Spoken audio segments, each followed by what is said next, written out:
ai miei tempi, cioè 50 anni fa, era più facile da un punto di vista che il disegnatore allora era un po' come l'allenatore di calcio adesso nelle squadre, cioè il numero uno della fabbrica, aveva diversi aiutanti, dipendeva ovviamente dalle dimensioni della fabbrica, aveva diversi aiutanti che l'aiutavano, poi si studiavano le mazzette di articoli che uscivano, avevano diverse coloriture, cioè era molto più ampio il discorso e anche cioè, i clienti avevano delle ordinazioni molto più cospicue su ogni variante. Adesso è molto più spezzettato il lavoro, prima c'erano delle cose più mirate ed era più facile prendere anche gli ordini dai clienti. Adesso bisogna fare, bisogna fare un po' di tutto, quindi anche un lanificio fa cotone, fa lino, fa un po' di tutto.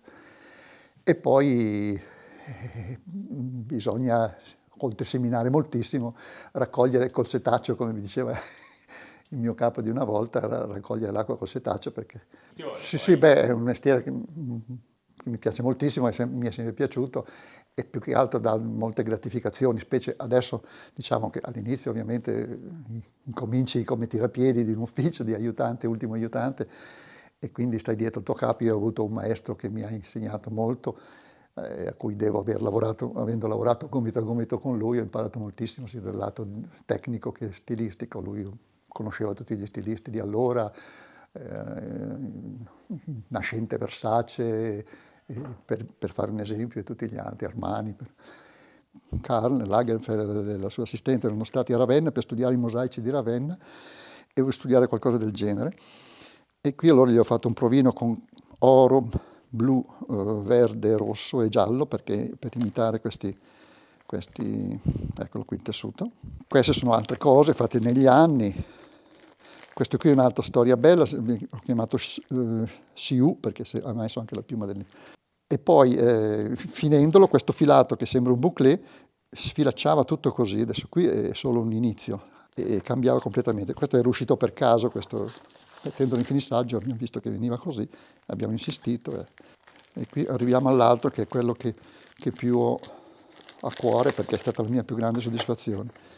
Cioè questo qua, Chanel ci ha mandato questo era il foglio originale che ci ha mandato questo disegno su carta.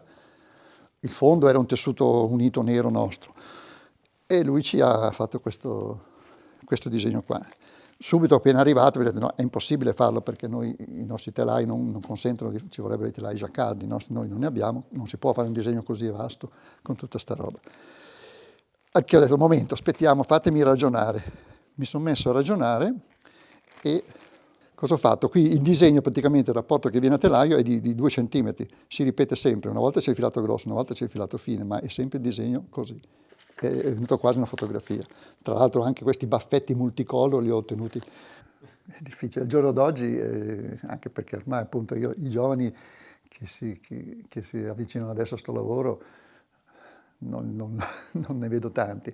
Cioè diciamo che appunto come dicevo prima, essendo cambiato moltissimo, adesso per esempio entrare in questo ufficio e imparare da me o da altri, bisognerebbe che ci fossero questi ragazzi che vengono a imparare. Invece noi ormai, io e il disegnatore che qui fa il campionario normale della Paoletti, io faccio solo una parte di elite, lavoriamo da soli. Sì, abbiamo una ragazza che ci aiuta un po', però non c'è l'aiutante che ti segue, che impara da te. Infatti io mi ho sempre detto, tutto quello che ho imparato io, tutta la mia esperienza, a chi la insegno? A chi l'ho insegnata? Nessuno quasi.